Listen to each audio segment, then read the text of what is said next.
محبت ہوتی کیوں ہے؟ میں کچھ سنسکرت میں تو نہیں نا گفتگو کر رہا. محبت کی وجہ کیا؟ وجہ محبت کیا ہے؟ جو صاحبان ادب ہیں نا، ادیب لوگ، انہوں نے 3 وجہ لکھی. پہلی وجہ حسن، کیا؟ حسن، جمال. دوسری وجہ کمال، فن. تیسری وجہ خصائل، خصلت، سیرت، کردار. یہ 3 وجہ ہیں محبت کی. اس وجہ سے لوگ محبت کرتے ہیں. حسینوں کو ڈھونڈ ڈھونڈ کے ان سے محبت کی جاتی ہے. پہلی وجہ ہے جمال. اگر جمال ہی نوجوانوں محبت کی وجہ ہے تو پھر سنیے، حضور کا جمال ایسا ہے. سیدہ عائشہ فرماتی ہیں مجھے گمشدہ سوئی ملتی ہے مصطفیٰ کے مسکان. سبحان اللہ، سبحان اللہ، سبحان اللہ. حضرت انس فرماتے ہیں لوگوں میں نے ریشم بھی دبایا ہے اور محمد کے ہاتھوں کو بھی دبایا ہے. سبحان اللہ. میں نے ریشم کو بھی اتنا نرم نہیں پایا جتنا محمد کے ہاتھوں کو نرم. ایک ہے کہ جمال کی بات میں کروں، کوئی نعت خواں کرے، کوئی خطیب کرے، کوئی مقرر کرے، اور ایک ہے کہ حضور کو سامنے بٹھا کر صحابی کرے. سبحان اللہ. اور حضرت حسان بول کے اٹھتے ہیں، بولتے ہیں. حضرت حسان فرماتے ہیں یا رسول اللہ وَأَحْسَنُ مِنْكَ لَمْ تَرَ قَطُّ عَيْنِي وَأَجْمَلُ مِنْكَ لَمْ تَلِدِ النِّسَاءُ. آپ سا حسین نہیں دیکھا. کیوں؟ کسی عورت نے جنا ہی نہیں. خلقت مبرئا من کل عیب کأنک قد خلقت کما تشاء. حضرت حسان کہتے ہیں یا رسول اللہ آپ کو دیکھ کر کیوں پتہ چلتا ہے جیسے ساری کائنات اللہ نے اپنی مرضی سے بنائی، آپ کو آپ کی مرضی سے. سبحان اللہ. یہ حضرت حسان کا شعر ہے. میرا ہوتا تو کوئی فتویٰ لگا سکتا تھا کہ رب نے کس سے پوچھنا ہے. اللہ بھی کسی کو نہ کچھ ہے پوچھ کے پڑھائیے. وہ فتویٰ لگا سکتا تھا. خشک مزاج بھی لوگ ہوتے ہیں. پریشان نہیں ہو گیا؟ خشک مزاج بھی تو لوگ ہوندے نے نا. اے تو کی بولتا جا رہے ہیں اللہ نے پوچھ کے بڑھایا. اللہ کتے کو پوچھنا ہے. لیکن اے شکر ہے میرا شعر نہیں حسان دا شعر. اور حضور نے خود سنے. میں سنا رہے ہیں تسی سن رہے ہو. حسان نے سنائے تے حضور نے خود سنے. کأنک قد خلقت کما تشاء. گویا حضرت حسان کہنا یہ چاہتے ہیں یا رسول اللہ میرا تخیل ہے. اللہ نے پوچھا ہوگا محبوب سب کچھ بنا چکا ہوں اب تجھے بنانا ہے، بتانا تیرا چہرہ کیسے بناؤں. تو آپ نے کہا ہوگا یا اللہ چہرہ ایسے بنا میں آسمان کی طرف اٹھاؤں تو قبلہ بدل دے. سبحان اللہ. قد خلقت کما تشاء. اللہ نے پوچھا ہوگا محبوب آنکھیں کیسے بناؤں. آپ نے کہا ہوگا یا اللہ آنکھیں ایسی بنا میں جسے ایک دفعہ محبت سے دیکھ لوں تو اس پہ جہنم کی آگ حرام کر. سبحان اللہ. قد خلقت کما تشاء. اللہ نے پوچھا ہوگا محبوب ہاتھ کیسے بناؤں. آپ نے کہا کہ یا اللہ ہاتھ ایسے بنا میں پانی کے پیالے میں رکھوں تو چشمے جاری کر دے. قد خلقت کما تشاء. اللہ نے پوچھا ہوگا محبوب انگلی کیسے بناؤں. آپ نے کہا کہ یا اللہ انگلی ایسے بنا میں آسمان کی طرف اٹھاؤں چاند ٹکڑے ہو کے قدموں میں آ جائے. قد خلقت کما تشاء. اللہ نے پوچھا ہوگا محبوب پسینہ کیسے بناؤں. سبحان اللہ. حضرت انس دمشق کی مسجد میں جمعہ پڑھانے کے لیے تشریف لاتے. لوگ پہلے سے صفے باندھ کے بیٹھے ہوتے. لوگوں کا رخ ہوتا قبلے کی جانب. حضرت انس وہاں سے تشریف لاتے. اب لوگ آگے دیکھ رہے ہیں حضرت انس ان کی پیٹھ والی سائڈ سے وہاں سے تشریف لاتے.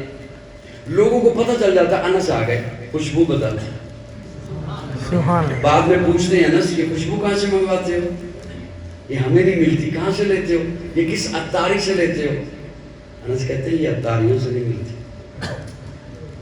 میں حضور کی خدمت میں ہوتا تھا موسم کی شدت کی وجہ سے یا کسی کام کی مشقت کی وجہ سے. جب پیارے آقا کو پسینہ آتا تو میں کوشش کرتا کہ وہ پسینہ ایک شیشی میں جمع کروں. سبحان اللہ. وہ میرے پاس جمع شدہ پسینہ ہے اسی میں سے لگا کر آتا. سبحان اللہ. کیا قسمت پائی ہے حضرت انس نے. 10 سال حضور کی خدمت میں رہے. 10 سال حضور کی خدمت میں رہے. تو کسی کام کی مشقت کی وجہ سے یا موسم کی حدت کی وجہ سے پسینہ آتا تو میں پسینہ شیشی میں جمع کر لیتا. یہاں تک بات کتاب میں پڑھی. لیکن آگے میرا اپنا تخیل ہے، میں اپنے ذوق کی ایک گرہ لگانے لگا ہوں. ہر بندے کا اپنا، جیسے سننے سنانے کا ہر ایک کا اپنا ذوق ہوتا ہے، اس طرح کتاب پڑھنے کا، سمجھنے کا، تخیل کو پرواز دینے کا، وہ بھی ہر ایک کا اپنا ذوق ہوتا ہے. یہاں تک بات کتاب میں پڑھی. آگے میرا اپنا ذوق ہے کہ حضرت انس کب خدمت میں تھے؟ جب مدینہ میں تھے. آپ دمشق میں ہیں، کتنا فاصلہ درمیان میں گزر گیا، کتنا وقت درمیان میں گزر گیا. اس وقت کا رکھا ہوا پسینہ اب لگاتے ہیں تو خوشبو آتی ہے. سبحان اللہ. اس وقت کا رکھا ہوا پسینہ اب لگاتے ہیں تو خوشبو آتی ہے. تو قاضی عرض کرتا ہے کہ یہ پسینہ جس وجود کا ہے، اس کی بات آئے تو پھر بعض لوگ فتووں پہ اتر آتے ہیں، جھگڑے پہ اتر آتے ہیں، مناظروں کے پیغامات دینا شروع کر دیتے ہیں. میں کہتا ہوں اتنے سنگ دل نہ بنو، کبھی کیف مستی میں آ کر تو دیکھو، مزے غربتوں کے اٹھا کر تو دیکھو. مجھے پوچھتے ہو کیا ہے مدینہ، ذرا تو مدینے میں جاؤ. سبحان اللہ. کیف مستی میں آ کر تو دیکھو، مزے غربتوں کے اٹھا کر تو دیکھو. مجھے پوچھتے ہو کیا ہے مدینہ، ذرا تم مدینے میں جا کر تو دیکھو. ارے تم کے مارو سنو آج مجھ سے، تمہیں ایک اکسیر نسخہ بتا دوں کہ دل پھر کبھی بھی غمگین ہوگا. نبی کی محبت بسا کر تو دیکھو، ماں بین بیتی کا فرمان دیکھو، ماں بین بیتی کا فرمان دیکھو. ہمارے لیے ہے یہ پیغام لایا، مدینے کی گلیاں ہیں جنت کا نقشہ نگاہ ہے، ذرا تم جمع کر دو. سبحان اللہ. عرض یہ کر رہا تھا اللہ حضور سے محبت نصیب فرمائے. محبت کیوں ہوتی ہے؟ پہلی وجہ، باقی تقریر فجر تو بات کر لیں. جی جی میں کرتا رہا ہوں تقریر. سبحان اللہ. اعتبار ہے میرے تے تانوں ہے، کوئی بات نہیں. اچھا سفر تو رہ گیا اپنی جگہ پر. اللہ اکبر، کیا بات آ گئی، ناراض نہ ہونا. یہ ایسا ایک شعبہ ہے جس شعبے سے میرا تعلق ہے. سفر تو اپنی جگہ پر، اسے ایک لمحے کے لیے سائڈ پہ اس مشقت کو رکھیے. رات کا جاگنا، ہر رات کا جاگنا اسے سائڈ پر رکھیے. بے وقت کا کھانا اسے بھی سائڈ پر رکھیے.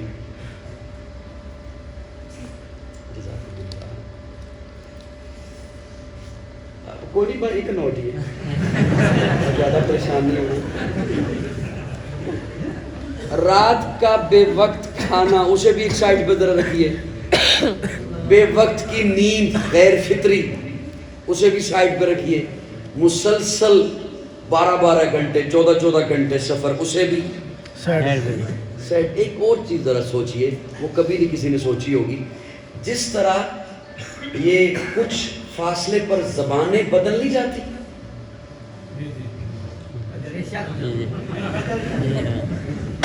کبھی والا کی اور بولی ہے، جنگ کی اور ہے، بڑودہ کی اور ہے، گجرات کی اور ہے، گجرانوالا کی اور ہے، لاہور کی اور ہے، سندھ کی اور ہے، بدل جاتی. یہ صرف زبان نہیں بدلتی، کلچر بدلتا ہے، ثقافت بدلتی ہے. اتنے فاصلے میں مزاج لوگوں کے بدلتے ہیں. میری بات نہیں سمجھ آ رہی؟ مزاج مختلف، ہر علاقے کی رہن سہن مختلف، مزاج مختلف، زبان مختلف، ماحول مختلف. یکدم سے ایک مزاج سے نکل کر دوسرے مزاج میں پہنچ کر ان جیسا خود کو بنا دینا. کبھی اس بات کو بھی سوچئے گا، کتنا مشکل ہے، کتنا عجیب فن ہے یہ. یکدم سے ہو سکتا ہے کل میں پتہ نہیں کن مزاج والے لوگوں میں ہوتا، آج کس مزاج میں ہوں، آئندہ کل میں نے کس مزاج میں ہونا ہے. خود کو اس عمر میں ڈال دینا اور انہیں کہنا کہ میں مکمل میں حاضر.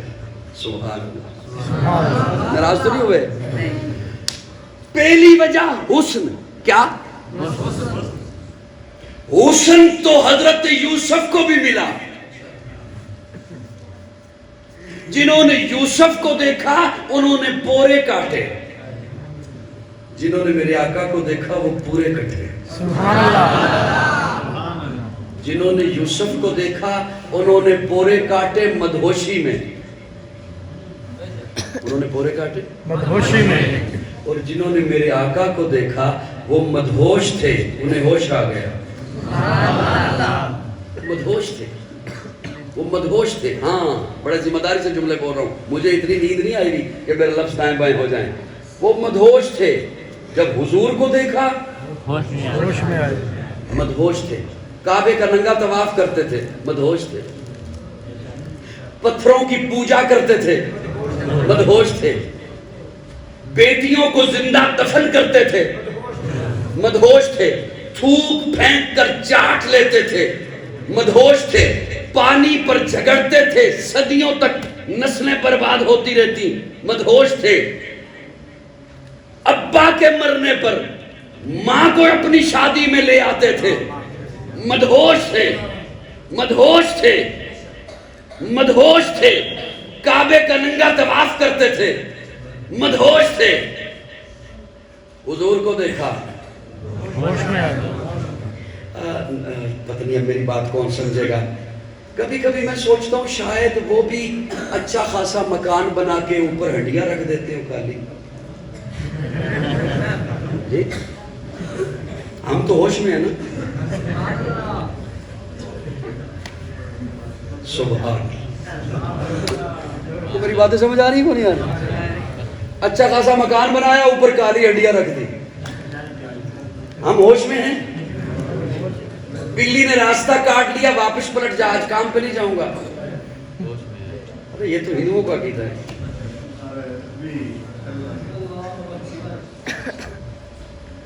40-50 لاکھ کی گاڑی لی, چھوٹا سا ٹوٹا ہوا پرانا سا جوتا اس کے ساتھ باندھ دیا. میں نے کہا یہ کیوں باندھا ہے؟ کہتا نظر نہ لگے. میں نے کہا وہ اللہ کے بندے, یہ تو 40 لاکھ کی ہے, پھر آ جائے گی, پھر مل جائے گی. اس سے قیمتی تو تو ہے. جوتوں کا ایک ہار تیرے گلے میں ہونا چاہیے. تیرے جیسا چل ہم کہاں سے لائیں گے؟ پریشان تو نہیں ہو؟ ہم ہوش میں ہیں, وہ مدہوش تھے, کعبے کا ننگا طواف کرتے تھے. سنو, وہ مدہوش تھے. اور ہمارا کیا حالت ہے؟ چاند سا بیٹا اللہ نے دیا, توے سے کالک لے کے اس کے ماتھے پہ لے. اچھا میں کبھی کبھی پریشان ہوتا تھا, خاموش سامعین, میں کبھی کبھی پریشان ہوتا تھا کہ کون کو گل سمجھ آئی ہے؟ کوئی بات نہیں, کوئی بات نہیں. میں کبھی کبھی پریشان ہوتا تھا کہ قوم کو ہمارے پاس تو آنے نہیں دیتے, خود وہ کیوں نہیں سمجھاتے جن کے پاس بیٹھے ہوئے ہیں ماشاءاللہ سے اچھے خاصے میٹھے میٹھے, کیوں نہیں سمجھاتے؟ پھر ایک دن مجھے اس کا جواب مل گیا. کیونکہ میں اکثر مسافر ہوں, کبھی کسی پیٹرول پمپ پہ کوئی مسجد آئی, وہاں نماز پڑھ لی, کہیں آگے گئے کسی مسجد میں نماز پڑھ لی. تو ایک مسافروں والی مسجد میں نماز پڑھی, تو جو صاحب نماز پڑھا رہے تھے نا, انہوں نے نماز پڑھا کے نا وہ مصلی کا کونا تھوڑا سا دورہ کر دیا. میں نے کہا حضرت یہ کیا کیا ہے؟ کہتے شیطان نماز میں پڑھ رہا. تو میں نے کہا حضرت پڑھنے دیں اسے. میری بات سمجھا؟ میں نے کہا پڑھنے دیں حضرت, وہ ساری دنیا کو نہیں نماز پڑھنے دیتا, آپ اسے نہیں نماز پڑھنے دیتا.